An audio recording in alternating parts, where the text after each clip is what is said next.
Hello and welcome to another episode of our Brothers Creed podcast, where we talk about motivation, experiences, and we explore the world around us. We are the Thomas Brothers, and I'm Jared. And I'm Ethan, and today we're going to explore another one of our credos of life in our own personal creeds. And that one is creativity. We're going to talk a little bit about how being creative can add a little spice to life, let's say. How can we potentially utilize creativity to make things more interesting? Maybe in our professional lives, being creative and maybe starting a business, or being creative in your business and designing something or coming up with interesting solutions. Maybe being creative in your personal life, right? Being creative with Yeah. your kids, your spouse, whatever it may be. There's lots of opportunities for us to be creative and to come up with creative options to solving problems or to enjoying certain things in life. So this episode will be all about creativity and how we can apply it to our own personal creeds. So let's get into it. Let's do it.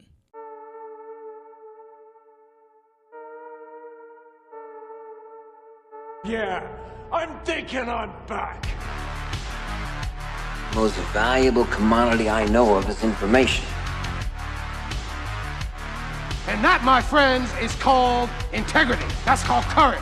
Now that's the stuff leaders should be made of. Either you're somebody or you're nobody. You're not the devil. You're practice.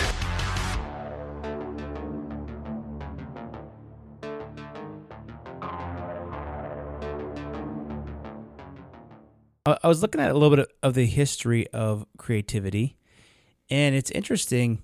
Originally, scholars and great minds of the time, they would attribute any creativity to divine inspiration. So if someone had an idea, they would say, oh, that must be God touching your mind and inspiring you to think that. Interestingly, though, later during the Renaissance period, the creativity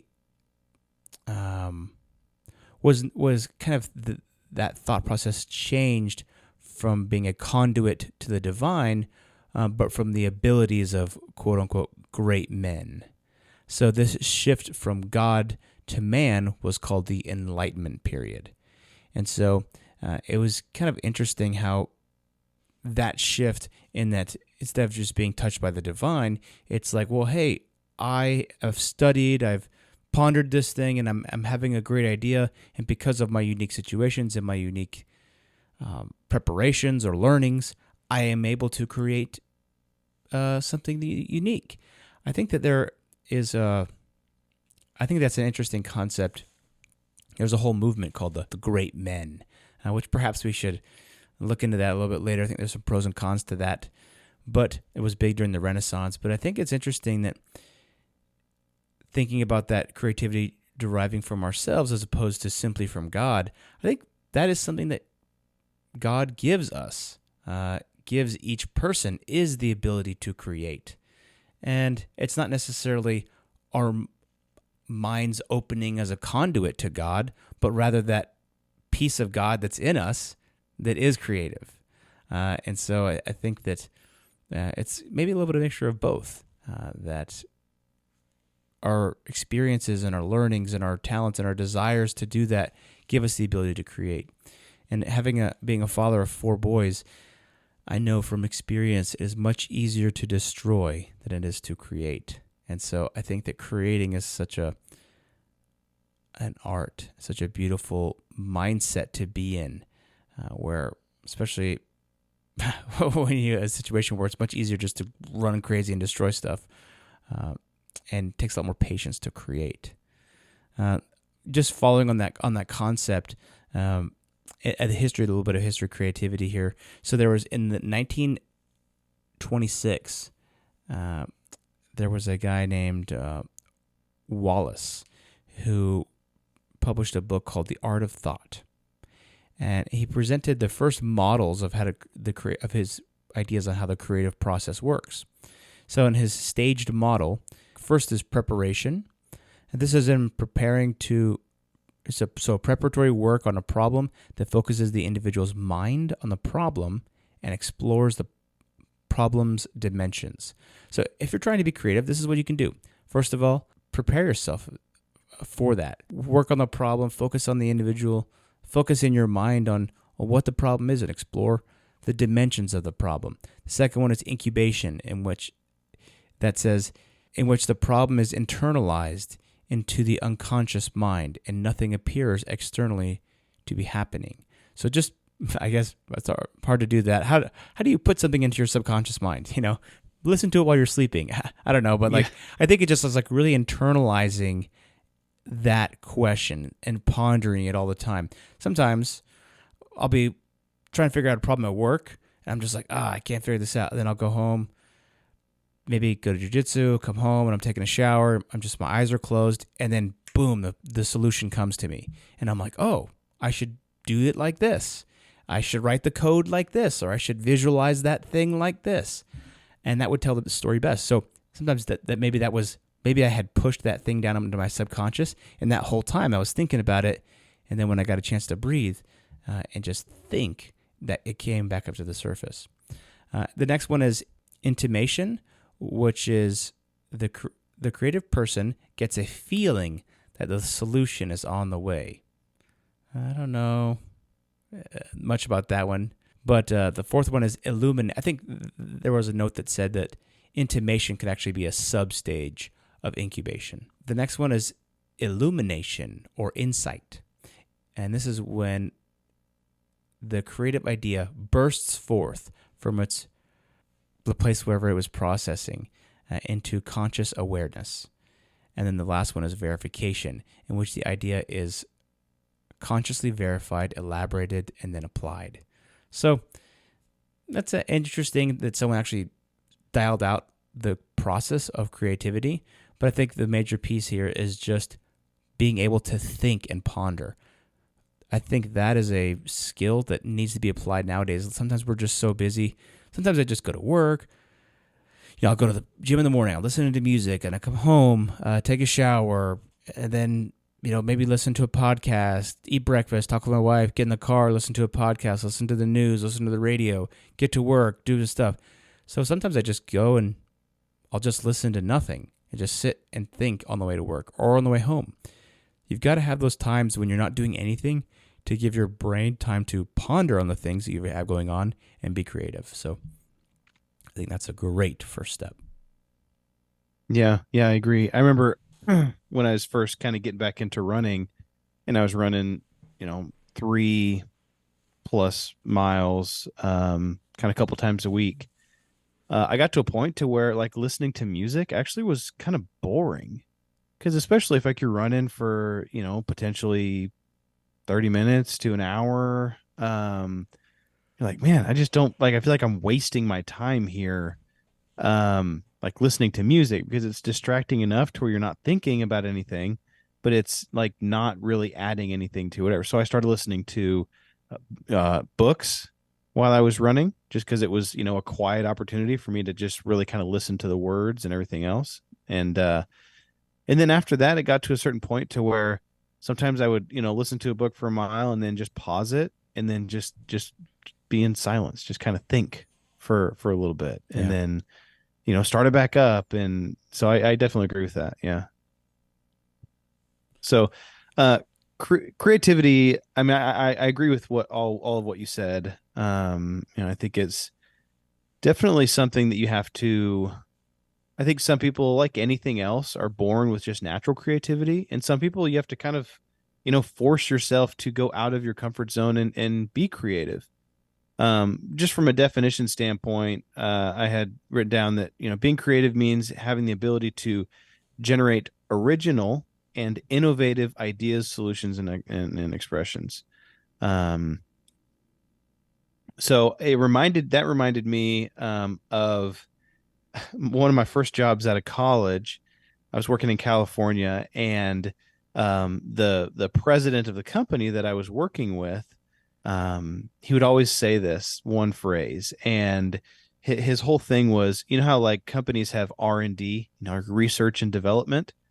well, he'd be like, R&D is such a sham. He goes, R&D doesn't mean anything. He said, in the world that we live in today, R&D is dead. He said, R&D doesn't stand for research and development. It stands for rip off and duplicate, because everybody's doing the exact same thing. R&D is just rip off and duplicate. Maybe change a little tiny thing here, but just do the same exact thing. And that was kind of stuck with me. That a lot of that is just rip off and duplicate, and just kind of find something that someone else is doing and do that same exact thing. And is that creative? I don't know. I mean, I guess you could argue to a certain extent that doing something outside of the norm is creative, but I don't know. It was just kind of an interesting take on creativity. Yeah, that's true. I did have one small story to share. So this one's one you might not be familiar with. In the early 20th century, there was a guy named George de Mestral. And he went on a walk with him and his dog through the Swiss Alps. Upon returning home, he noticed that both on his dog and on his own person, on his clothes, there were burrs from plants. So instead of being frustrated, George was very curious, and he decided to take a closer look at these burrs in a microscope. So what ended up happening is he discovered that there was a small hook system that allowed the burrs to cling to the fabric and to the fur of his dog. This observation sparked his creativity. George spent years experimenting and eventually developed a 2-part fastening system inspired by the burrs. He called it Velcro, a combination of the words velvet and crochet. Velcro, with its innovative design inspired by nature, became a revolutionary invention. It has been used in countless applications, from clothing to space exploration, and is a testament to the power of creativity and inspiration that can come from everyday stuff. So I like this story because it illustrates how creativity can be found basically anywhere, in unexpected places, and how just a simple observation can lead to even groundbreaking innovations. It just takes time and dedication to think those things through and to tinker with it.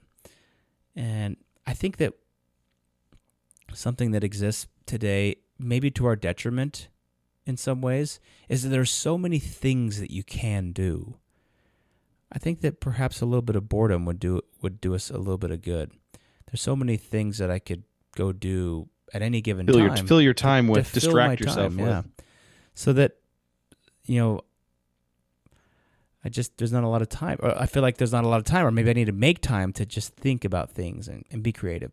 And then when I have an idea, to act on it. And so anyway, I love that story. I think it's very interesting, and it's kind of cool how he got that idea from nature. So yeah.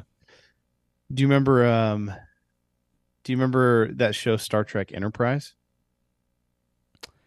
So which one? The newer one or the old one? No, so this one was probably like early 2000s that came out. Oh yeah. With Captain Archer? Yeah. So there was an episode on that where this group of Vulcans crashed on Earth kind of in the early 20th century. Uh-huh. And they were like, oh, we don't have any, of this Earth currency from this time or whatever. And they were like, well, how are we going to survive? And how are we going to get money to whatever? And one of them goes into like their little thing and pulls out this pouch. And they were like, what are you going to do with that? And it was a Velcro closing patch. And so they took it to a pawn shop type thing or somewhere, and they sold it and the idea, the invention, to this guy for, I don't know, a couple $100 or something like that, so that they could have some money. And so it's like, oh, that's how Velcro was brought to Earth, right, by the Vulcans. Very cool.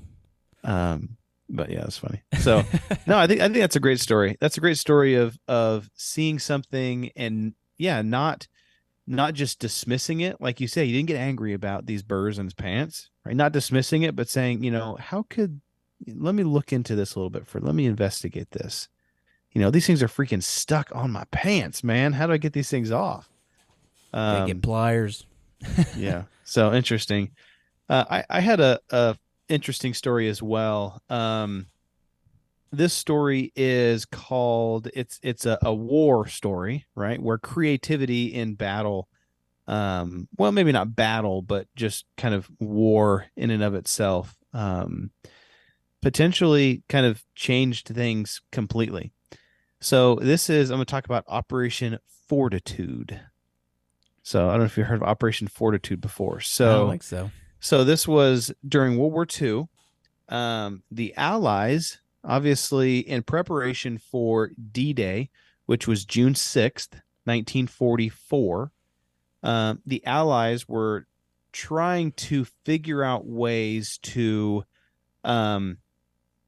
they're trying to find the best place to attack. They were trying to figure out the best strategy for kind of getting this mass invasion onto the beaches of France, to change the tides of the war, pun intended. And so there was this little known guy. His name was George S. Patton, and he was put in charge of an operation called Operation Fortitude. That was basically they employed various different deceptive and misleading tactics to kind of confuse the Axis powers and the Germans. The biggest thing, and I think the most creative thing that they did, was they used an entire platoon of inflatable tanks to throw off the Germans and their intel. Oh, yeah. So they used kind of as a deceptive warfare, right? Tactical deception, let's call it, a creative deception tactic. And they used these inflatable tanks, also inflatable aircrafts, in an effort to distract from the D-Day landing. They placed all of these inflatable tanks. They were called, what do they call them? They called them like rubber inflatables or something like that. And they blew up all these things, and they were true to size. They had like pictures. They were painted. And so they looked exactly from 30,000 feet, where a German spy plane would come over and be taking pictures. They looked exactly like tanks and exactly like airplanes from that high. And so they put them all in a part of the English Channel that was the shortest distance from England to where the invasions would be, from England to France, right? There was the shortest distance, and that is the Pas de Calais, which is a region of France, it's just the shortest distance. And so they put them all there to make the Germans think that, oh, that's where they're going to cross, right? Because it's the easiest place to cross or wherever else. Yeah. So to make this deception as convincing as possible, they use these inflatable tanks, inflatable trucks, artillery, pieces of massive artillery and guns. They would go and they would kind of move them around periodically to make it look like they were building up this massive army in kind of the southeast England, in this one part of where the channel was the shortest. They were called rubber dummies, is what they called the decoys. So they constructed, just with great attention and detail, and like I said, with painting and everything else, that they really looked to further support the illusion and the creativity. Right? They did like false radio traffic. They would send out fake radio signals and transmissions. They would reinforce this idea that, this Pas de Calais, where they were going to pass. Oh yeah, this is where we're going to do it. It was just like this whole elaborate plan to just throw off the Germans. Yeah, I heard they also had like speakers. They would like play camp music, like camp sounds of like tanks going by, people talking, dogs barking, stuff like that. Yeah, for sure. So German high command was legitimately led to believe that the real Ally invasion would occur on this Pas de Calais region. And this misconception really, it significantly delayed German response to the actual D-Day invasion and landings in Normandy, because the Germans, there was still like they still had resources at Normandy where we landed, but it was not near as many because they had pulled quite a few of these different platoons or whatever you want to call them off of the Normandy beach, and they were actually sending them up to this other area because they thought that they were going to land all these inflatable tanks and everything there. And plus, you have So- to remember the spy that inspired James Bond. He was also like sending messages that it would be somewhere else too, right? Yep, for sure. That was one of the episodes we did on theatrical episodes. Yeah. So yeah, that kind of mixed with false intel and everything else. I mean, it's really amazing because I think it potentially could have gone completely different direction if they would have had quadruple the number of forces at Normandy, the Germans. It would have made it much more difficult, even more difficult than it already was, right? To storm the beach there and to take over that area. I mean, that was really kind of a massive turning point for the war. So a creative solution. Did George S. Patton come up with that himself? No, I doubt it. He was just kind of they called it the Phantom Army is what they called it. But, a lot of people I'm sure were sitting around a table and they're like, man, how can we throw off these Germans? How can we create any type of strategic advantage in our favor to help out our boys on the ground? And so I think that was, I'm sure there's plenty of times in history, the Trojan horse or whatever it may be that armies use different deceptive tactics to throw off the enemy. But I just thought this was a particularly creative and cool one. Yeah, or like remember we talked about the one with the Iranian hostage crisis and how they pretended to be making a science fiction film, Argo. Documentary. Yeah. They were making a science fiction movie named Argo when they learned all their like parts and stuff so they could get these people out of the country. Yeah, I do remember that. Yeah. So I think just from a creative perspective, I think in building our own personal creeds, it is beneficial for you to maybe take a step back and take a look at the situation from maybe a higher viewpoint.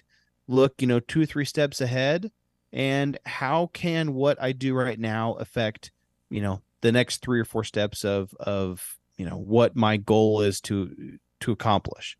So I think creativity is definitely something that can be developed, and we encourage you to add this into your own personal creed and develop it yourself and build your creed with us. Awesome. Let's do it.